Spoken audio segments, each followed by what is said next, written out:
ஓம் சைராம், ஜெய் சைராம். என் அன்பின் பிரியமே, வாழ்க்கை என்பது கடலில் செல்லும் நெடுதூர பயணம். காற்று அடித்தால்தான் கப்பல்கள் நகரும். அதே காற்று வேகமாக அடித்தால் கப்பல் நிலை தடுமாறும். அந்த நிலையில்தான் நீ இப்போது உள்ளாய். ஆனால் நிச்சயம் நீ கரை சேர்வாய். அந்த காற்று வேகமாக அடிக்கும் பொழுதுதான் அதில் நீ சந்திக்கும் நிகழ்வுகள் உன் மனதை ரணப்படுத்தும். அந்த ரணத்திற்கு என் வார்த்தைகள் ஆறுதலாய் அமையும். நிச்சயம் உன்னை உயர்நிலைப்படுத்துவேன். எல்லா கஷ்டங்களிலிருந்தும் மீட்டெடுப்பேன். நடக்கும் சில நிகழ்வுக்கு பின்னால் நிச்சயம் ஏதோ ஒரு காரணம் இருக்கும். அவற்றை சொல்லும் நேரம் வந்தால் உன் தந்தையான நான் உன்னிடம் அதை புரிய வைப்பேன். அதை ஏற்க உனக்கு கஷ்டமாகத்தான் இருக்கும். ஆனால் உன் தந்தை நான் சொன்னால் அது சரியாகத்தான் இருக்கும் என்று நம்பு. என்னை நம்பு என்று எல்லோரிடமும் நான் கூறுவதில்லை. என்னை அப்பா என்று கூறும் என் பிள்ளைகளிடம் இதை நான் உரிமையாக கூறுகிறேன். எனக்கு அனைவரும் சமம்தான். ஆனால் என்னை சாயப்பா என்று அழைக்கும் என் பிள்ளை என் உயிர். அவர்களால் நான் சொல்லும் சொற்களுக்கான நுட்பத்தின் பொருளை உணர முடியும். நம்பு என்று கூறிக்கொண்டே இருக்கிறீர்கள். அவை என்ன மாற்றம் செய்ய போகிறது என்றுதானே உன் எண்ணம்? ஒரு வெள்ளை காகிதத்தில் வெள்ளை நிறத்தை பூசு. அதன் மாற்றம் உனக்கு தெரியாது. அதுபோலவே உன் நம்பிக்கை உன்னை மாற்றி அமைக்கப் போகிறது என்று நினைத்தால் அதை உன்னால் உணர முடியாது. இதுவே மற்ற நிறத்துடன் வெள்ளையை சேர்த்து பூசு. அதனுடைய நிறத்தின் அழகை நீ உணர்வாய். இதுதான் நம்பிக்கை இருந்தால் உன் வாழ்வில் நடக்கும் நிறத்தின் சந்தோஷமான வண்ணங்கள். என்றும் என்னை துணைக்கொள். நான் உனக்கு என்ன செய்வேன் என்றுதானே உன் யோசனை? நிச்சயம் உனக்கு என் பரிசு உண்டு. வாழ்க்கைக்காக கிடைக்கும் பரிசு. உனக்காக நான் என்றும் இருப்பேன். என் பரிபூரண அருளும் ஆசிர்வாதமுடன் உடைய என் அன்பை பெற்ற குழந்தை நீ. உன்னை விட்டு நான் விலகுவதும் இல்லை. உன்னை விலகி போகும்படி நான் செய்வதும் இல்லை. உன் மனதில் உள்ள அனைத்தையும் படிக்க தெரிந்த எனக்கு உனக்கு எது நல்லது என்று செய்ய தெரியாமல் இருக்குமா? நான் உன் சாய் தேவா உன்னிடத்தில் உயிராய் இருக்கின்றேன். எந்த ஒரு நியாயமான சூழ்நிலைகளையும் நான் உனக்கு உருவாக்கி கொடுப்பேன்.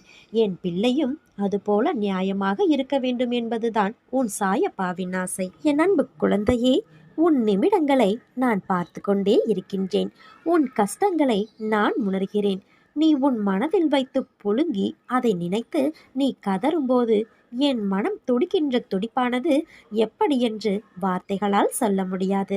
உனக்கான விஷயங்கள் நிச்சயம் உன்னை வந்தடையும். அவசரப்படாதே. நமக்கு இது கிடைக்குமோ நடக்குமோ என்று எண்ணாதே. நிச்சயம் உனக்கு நல்லதே நடக்கும். நீ மற்றவர்களுக்கு நல்லதுதான் நினைக்கின்றாய். ஆனால் கர்மா என்றதால் அது வேறு கோணத்தில் நிகழ்கின்றது. அதனால் நீ கவலை கொள்ளாதே. உன் மனதை நான் அறிவேன். தவறு செய்வது என்பது ஒரு விஷயம் அல்ல. ஆனால் அதை வாழ்க்கையில் மறுபடியும் யோசித்து கூட பார்க்காத நிகழ்வாய் நினைத்து தவறை உணர்ந்து மனமார்ந்த ஒப்புதல் இருந்தால் வாழ்வில் நிச்சயம் நீ வெல்வாய். நீயும் உன் வாழ்க்கையும் என் பொறுப்பு. நான் கவனித்துக் கொள்கின்றேன்.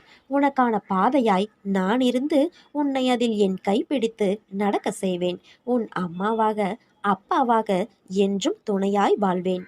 உங்கள் கோரிக்கைகள் எதுவானாலும் கண்டிப்பாக நிறைவேறும்.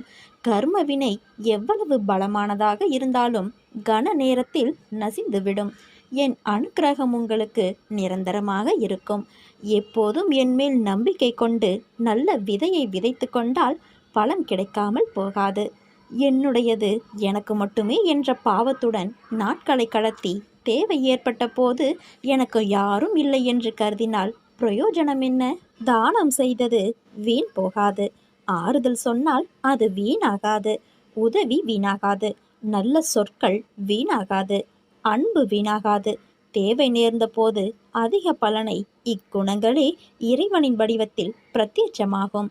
இப்படி சேர்த்து வைத்தது எதுவோ அது மட்டுமே ஜீவர்களுடன் வரும். உனது வார்த்தைகள் உன்னை பற்றி பிறருக்கு அடையாளம் காட்டக்கூடியவை. வார்த்தைகளால் இந்த உலகம் தலைகீழாக மாறியிருக்கிறது. போரும் சமாதானமும் சண்டையும் சந்தோஷமும் இன்பமும் துன்பமும் இந்த வார்த்தைகளால் தான் வருகின்றன. எனவே நீ வார்த்தைகளை சொல்வதற்கு முன்பு கவனமாக இருக்க வேண்டும் என்பதே எனது முதல் ஆலோசனை. இதற்காக நான் 3 மந்திரங்களை உனக்கு உபதேசிக்கின்றேன். அவை நில், கவனி, சொல் என்பவை. இந்த 3 மந்திரத்தையும் நீ எப்போதும் உன் நினைவில் வைத்திருக்க வேண்டும். இதனால் உன் மனம் குளிரும். என் ஆசீர்வாதங்கள் உனக்கு முழுவதும் அதிவிரைவில் கிடைக்கும். அன்றைக்கு நீ அழுவாய், நான் கேட்டதையெல்லாம் தந்துவிட்டாயே என்ற மகிழ்ச்சியில். பாபா யாரையும் நிராசைக்கு உள்ளாக்க மாட்டார், உற்சாகமளிக்கும்படியும் செய்ய மாட்டார். ஆனால் பாபாவின் அனுக்கிரகம் கிடைப்பதற்குள் நாம் தவறான அபிப்பிராயங்களுக்கு இடமளிக்காமல் இருக்க வேண்டும். பாபாவின் கருணை என்றால் என்ன? தன் உருவத்தை காட்டி தன்னை வெளிப்படுத்திக் கொள்வது மட்டுமே அல்ல, பாபாவுக்கு சேவை செய்யும் பாக்கியமும் கூட அவரது அனுகிரகமாகவே கருதப்பட வேண்டும். பாபாவின் அருளால் தான் அவரை பற்றிய அற்புத லீலைகளை கேட்டலும் அவரது மகிமைகளை பற்றி தெரிந்து கொள்வதும் அவரை பூஜித்தலும் நடைபெறுகிறது. அவரது அருள் இல்லை என்றால் அவரை ஸ்மரித்தலே நிகழாது. நம்பிக்கை, பொறுமை கொண்டு காத்திருப்போம். நம் வாழ்விலும் அதிசயங்கள் நிகழ்த்துவார். உன் கர்மவினை முடிந்துவிட்டது. இன்று நீ செய்த புண்ணியம் தொடங்கிவிட்டது. உனக்காக உன்னுடன் துணையாக நான் இருக்கிறேன். எதற்கும் நீ கவலை கொள்ளாதே. நீ கவலை கொள்ளும் பிரச்சனைக்கு விரைவில் நல்ல முடிவை தரப்போகின்றேன். முதலில் உன்னை சுற்றி என்ன நடக்கிறது என்பதை உணர்ந்து கொள். அது புரியாமல் கேட்பவற்றையெல்லாம் செயல்படுத்தி வாழ்வில் உச்சநிலையை அடைந்து விடலாம் என்று நினைக்கின்றாய். அது சரியா தவறா என்று ஆராய்ந்து பார்க்க கூட ஏன் மறுக்கிறாய்? எதையும் தீர்க்கமாக அறிந்து கொள்ளாமல் வெளி தோற்றத்தை மட்டுமே வைத்து இப்படி கற்பனையில் லயித்து கொண்டிருக்கிறாயே. நீ ஆசைப்படுவதை நான் குறை கூறவில்லை. ஆனால் அது நிராசையாகிவிட்டால் நீ மனமுடைந்து போகக்கூடாதல்லவா? அதற்காகத்தான் எந்த செயலையும் செய்வதற்கு முன் நிதானத்தோடு இரு என்று கூறுகிறேன். நம்பிக்கையும் பொறுமையும் தான் உனக்கு நல்லது செய்யும். காலதாமதமாயினும் அது நிச்சயம் நடக்கும். உன்னை நல்வழிப்படுத்த வேண்டும் என்ற பொறுப்பு எனக்கு உள்ளது. நம்பிக்கையாக இருப்பவர்களுக்கு துணையாக நான் என்றும் இருப்பேன். என் அன்பு குழந்தையே, நல்லது கெட்டது என இரு முனைகள் உள்ளது. அவற்றில் எந்த பக்கம் சென்றாலும் ஏதாவது ஒரு முனையில் நாம் போய் நிற்கத்தான் வேண்டும். விதியின் விளையாட்டு. கெட்டது என்ற கூர்மையான முனையில் நிற்க நேரம் வாய்த்துவிட்டால் கலங்காதே, என்னிடம் ஒப்படைத்துவிடு. அதை முற்றிலும் நான் பார்த்து கொள்கிறேன். என்ன செய்ய வேண்டும் என்பதை உன் உள்ளுணர்வாய் உன்னுடைய மனதில் அமர்ந்து நான் விடை கூறுவேன். செடிகளின் வளர்ச்சி எப்படி வேர்களின் பலத்தை பொறுத்து இருக்கிறதோ, அதே போல நீ பிரியம் கொண்ட கடவுளின் மீதோ அல்லது குருவின் மீதோ உள்ள நம்பிக்கையை பொறுத்தே உன் கர்மா என்ற தூசிகள் அகலும். முதலில் நம்பிக்கையை உறுதி செய்வேன்.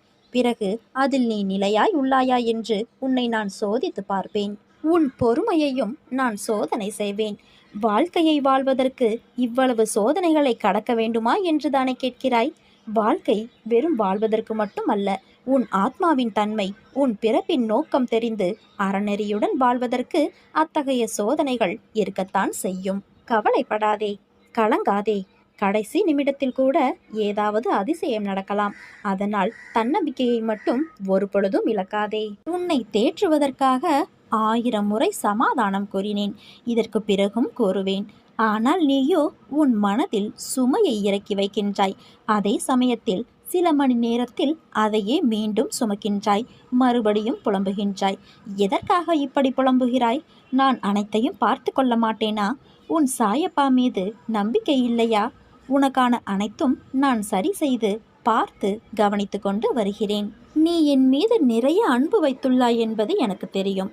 நீ ஜென்ம ஜென்மமாய் என்னுடைய உயிராய் இருக்கும் குழந்தை. உன்னை சரி செய்வது என்னுடைய பொறுப்பு. உன்னை ஒருபோதும் நான் வேதனைப்படுத்த மாட்டேன். உனக்கு இன்றைய நாள் வரை நண்பர்கள் காயப்படுத்தி இருப்பதை மட்டும்தானே நீ அறிவாய். ஆனால் உண்மையான நோக்கம் உன்னை காயப்படுத்துவது அல்ல. அவர்கள் உன் அன்பை ஒரு பொருட்டாக கூட மதிக்கவில்லை. உன்னை கேலி பொருளாக மற்றவர்களிடம் சிரித்து உன் அன்பை அலட்சியப்படுத்திய வழி. அதனோடு விட்டார்களா? நீ உரிமையாய் கோபம் கொண்டதை மற்றவர்களிடம் முன்னை அவர்கள் சித்தரித்து சொன்ன விதத்தால் அவர்கள் முன் நீ கோபம் கொண்டவர்களாக தெரிய வைத்து உன் பெயரையே கெடுத்தார்கள். புது நண்பர்களின் அறிமுகம் கிடைத்ததால் உன்னை அலட்சியம் செய்து பேச வைத்தார்கள். எதற்கு இது என்று அமைதியாக இருந்தாலும் உன்னை விடாமல் வந்து காயப்படுத்தி பதம் பார்க்கிறார்கள். அவர்கள் நம்பிக்கைக்கு உரியவர்கள் அல்ல என்பதற்காகத்தான் உனக்கு சில விஷயங்களை புரிய வைத்து அவர்களிடம் இருந்து உன்னை நான் விலக்கி வைத்தேன். இனிமேல் அனைத்தும் நல்ல நேரம்தான். உனக்கு அவர்களிடம் இப்படி பேசாமல் இருக்கிறோமே சரியா என்றுதானே யோசிக்கிறாய்? சரிதான். உனக்கு இந்த அமைதிதான் நிம்மதி தரக்கூடியது. நீ போகும் பாதையை நான் தான் வழிகாட்டுகிறேன். அதனால் இது சரியா என்று யோசிக்காதே. நான் துணை நின்று பாதுகாப்பேன். என் உயிரான குழந்தைக்கு வாழ்வில் உனக்கானது ஒன்று உன்னிடம் வந்து சேரும் காலம் இதோ வந்துவிட்டது. நீ எதிர்பார்த்ததை விட ஒரு நல்ல வாழ்க்கை உன்னை வந்து சேரும். என்னை மீறி உன்னிடம் எதுவும் நெருங்காது. வாடிய பூக்களாய் இருந்தாலும் உன் தந்தையான நான் உன்னிடம் அதை மலர்ந்த புத்துணர்வுடன் என் ஆசீர்வாதங்களுடன் உன்னிடம் தருவேன். உன் அத்தனை காயங்களுக்கும் மருந்தாய் எனது அருள் உன் மனதில் நிரம்ப செய்வேன். மனதில் இருக்கும் விஷயங்கள் தான் முகத்தில் பிரதிபலிக்கும். இன்று உன் முகத்தை பார்க்கையில் உன் மனதில் உன் கனவுகள் ஈடேறுவதைக் கண்டு நீ மகிழ்ச்சி அடைவதை பார்க்க முடிகிறது. உன் மனதில் என்ன சிந்தனைகள் இருந்தாலும் அவற்றை என்னிடத்தில் ஒப்படைத்துவிட்டு அமைதியாக இரு. உன் மனம் உனக்கு நேர்மறையாகவும் உன்னை வெளியில் சித்தரிக்கும் உன் மனதிற்குள் எதிர்மறையாகவும் சாயலை வெளிப்படுத்தும். உன் மனதை ஒரு கோட்டில் வைத்துக்கொள். இன்பம் என்ற கோட்டின் மேல் பக்கத்திற்கு நீ சென்றாலும் நடுநிலையை மறவாதே. துன்பம் என்று ஒன்று வரும்பொழுது கோட்டிற்கு கீழ் உள்ள பக்கத்திற்கும் செல்லாதே. வாழ்க்கையில் நடுநிலையை கடைபிடித்து வாழ்பவர் நிச்சயம் ஒரு உயர்ந்த இடத்தில் இருப்பார்கள். வாழ்க்கையை நடுநிலையாய் கொண்டு செல்வதில் எந்த தவறும் இல்லை. ஆனால் நீ யோசிக்கும் விஷயங்களில் நடுநிலையை எதிர்பார்க்காதே. இப்படி இருக்க வேண்டும் என்ற எண்ணத்தை உன் மனதிற்கு உனக்காக வைத்துக்கொள். அதை வெளியில் தேடினால் நீதான் வீணாக எதிர்பார்த்து ஏமாந்து போவாய். எதிர்பார்ப்பின் விளைவே நிறைய விஷயங்களின் பிரச்சனைகளுக்கான காரணமாகிவிடும். அதை நீ ஒரு பொழுதும் செய்யாதே. உன் மனம் நிம்மதி இழந்து போவதற்கு நீயே இடம் கொடுக்காதே. உனக்கு நல்லது என்னதோ அதை மட்டும்தான் நான் உன் சாய்தேவா செய்வேன். மற்றவர்களுக்கு எது நல்லதோ அதை மட்டும்தான் செய்வேன். எனக்கு இவர்கள் அவர்கள் என்ற பேதமில்லை. உனக்கானது என்னிடத்தில் பொக்கிசமாக இருக்கிறது. அதற்கான நேரத்தில் நிச்சயம் உன்னை வந்து சேரும். கொஞ்சம் பொறுமையாகவும் நம்பிக்கையுடனும் காத்து கொண்டிரு. மகத்துவம் நிறைந்த வேப்பமர பூவாய் காயாய் இலையாய் நிறைந்திருக்கின்றது. அத்தகைய மரம் என்பது வேரூன்றி நிழலாய் அரவணைத்து தன் குழந்தைகளுக்கு மருந்தாகவும் இருக்கின்றது. அதுபோலத்தான் நானும் நீயும் இருவரும் வேறல்ல. இரவும் பகலும் எப்போதெல்லாம் நேரம் கிடைக்கிறதோ எவன் ஒருவன் என்னை பற்றி நினைத்து வருகிறானோ அவன் இனிப்பும் சர்க்கரையும் போல, அலையும் கடலும் போல, கண்ணும் ஒளியும் போல என்னிடம் முழுமையாக இணைகிறான். அப்படிப்பட்டவன் எதற்காகவும் பயப்பட தேவையில்லை. விதி வலுவாக உள்ளதே. அப்படி இருக்க நாம் நினைத்தது எப்படி நடக்கும் என கலங்காதே. என் கையில்தான் பொம்மலாட்டத்தின் நூல் இருக்கிறது என்பதை மறவாதே. ஒரு நொடியில் அனைத்தையும் தலைகீழாக மாற்றுவேன். விரைவில் உன் வாழ்வில் இந்த அதிசயம் நடக்கும். கவலையின்றி ஆவலுடன் இதை எதிர்பார்த்து கொண்டிரு. எனக்கு நீ அன்புடனும் பக்தியுடனும் ஓர் இலை, மலர், பழம் அல்லது நீர் இதில் ஏதேனும் ஒன்றை சமர்ப்பணம் செய். அந்த தூய்மையான அன்பு காணிக்கையானது ஆர்வத்துடனும் தாமதமின்றியும் என்னால் ஏற்றுக்கொள்ளப்பட்டு உனக்கு 10 மடங்காக நன்மையை திருப்பி தருவேன். நான் உன்னுடன் இருக்கும்போது வீணாக அழாதே. அழுதது போதும். எவரெவர் தூற்றினாரோ அவர் உன்னை பார்த்து பொறாமை கொள்ளும் காலம் வரப்போகிறது. நல்லதை மட்டும் நினை. நல்லதை மட்டுமே பேசு. முடிந்தவரை உதவி செய். கவலைப்படாதே. அப்பா நான் இருக்கிறேன். உன்னை என்றும் கைவிட மாட்டேன். உங்களை வெறுத்தவர்கள் வெட்கப்படும்படி அன்பு காட்டுங்கள். முட்டாள்களுக்கு தெரியட்டும் இவர்களையா வெறுத்தோம் என்று. உன் எதிர்பார்ப்புகள் நிறைவேறவில்லை என்று தப்பான எந்த முடிவும் நீ எடுக்காதே. அது ஏதோ ஒரு காரணத்திற்காக தள்ளி போகலாம். சாய்ராம் நாமத்தை உச்சரிப்பவருக்கு எந்த குறையும் இருக்காது. நடக்காது என நினைப்பதும் நடக்க நான் துணையாக இருப்பேன். என் வார்த்தைகளில் நம்பிக்கை வை. நீ எதை தேடினாயோ அது உன்னை தேடி வரும். நீ இத்தனை நாட்கள் கடந்து வந்த கஷ்டமான பாதையை சந்தோஷமாக நான் மாற்றப் போகிறேன். அந்த நேரத்திற்காக அன்புடன் காத்திரு. என்றும் நான் உனக்காக வருவேன். எனது தராசு தட்டுக்கள் யாருக்காகவும் இறங்குவதும் இல்லை, ஏறுவதும் இல்லை. அதே போல என்னை 40 ஆண்டுகள் வணங்கியவனாக இருந்தாலும் சரி, 4 நாட்கள் மட்டும் வணங்கியவனாக இருந்தாலும் சரி, ஆத்மார்த்தமாக என்னை நோக்கி கூப்பிட்டால் உடனடியாக நான் பதில் கூறுவேன். நான் உங்கள் வாழ்க்கையில் இருக்கும்போது வேறு என்ன வேண்டும்? உங்கள் தேவைகளை பற்றி அதிகம் யோசிக்காதீர்கள். அது உங்களுக்கு சரியான நேரத்தில் வந்து சேரும். எப்பொழுது கொடுக்க வேண்டும் என்பது உங்கள் சாயப்பாவாகிய நான் நன்கு அறிவேன். நீ வெளியில் செல்லும் முன்பு என் உதியை உன் நெற்றியில் பூசிவிட்டு செல். அனைத்தும் உனக்கு சாதகமாக நடக்கும். நான் நடத்தி காட்டுவேன். இன்னும் சிறிது நாளில் நீ என்னுடைய உதியை பெறுவாய். அதற்கு பிறகு உன் வாழ்க்கையில் ஏற்படும் மாற்றத்தை நீயே காண்பாய். நீ எவ்வளவு கஷ்டத்தில் இருந்தாலும் அதை தீர்க்க யாரையாவது அனுப்பி வைத்து உன் கஷ்டத்தை தீர்ப்பேன். உனக்கு பிரச்சனை வருகிற அளவுக்கு எதுவும் இருக்காது. உன் வாழ்க்கையை பற்றி மட்டும் யோசி. நீ உன்னை விட்டு சென்றவரை பற்றி யோசித்து தேவையில்லாத சிரமங்களை சுமந்து கொண்டிருக்கிறாய். என் முன் வந்து அமைதியாக உட்கார். உனக்கு தேவையானது சரியான நேரத்தில் உன்னிடம் வந்து சேரும். மற்றவர்களை பார்க்காமல் நேர்மறையான எண்ணத்துடன் உன்னுடைய எண்ணத்தில் மட்டும் உறுதியாக இருந்தால் என் உதவி தக்க சமயத்தில் உனக்கு கிடைக்கும். உனக்கு என்ன வேண்டும் என்பதை நீ சொல்லித்தான் நான் தெரிந்து கொள்ள வேண்டுமா? உனக்கு ஆசீர்வதிக்கப்பட்டதை தராமல் எங்கு போகப் போகிறேன்? மனதை அமைதியாக வைத்துக்கொள். எந்த விதமான சூறாவளியையும் அதற்குள் அனுமதிக்காதே. இந்த நிலை வெகு விரைவில் மாறி உனக்கு வெற்றி கிட்டும். பிறக்கப் போகும் புத்தாண்டு உனக்கு ஜெயத்தை மட்டுமே கொடுக்கப் போகும் புத்தாண்டாக இருக்கப் போகிறது. சந்தோஷமாக இரு. என் அருள் எப்போதும் உனக்கு பரிபூரணமாக உண்டு.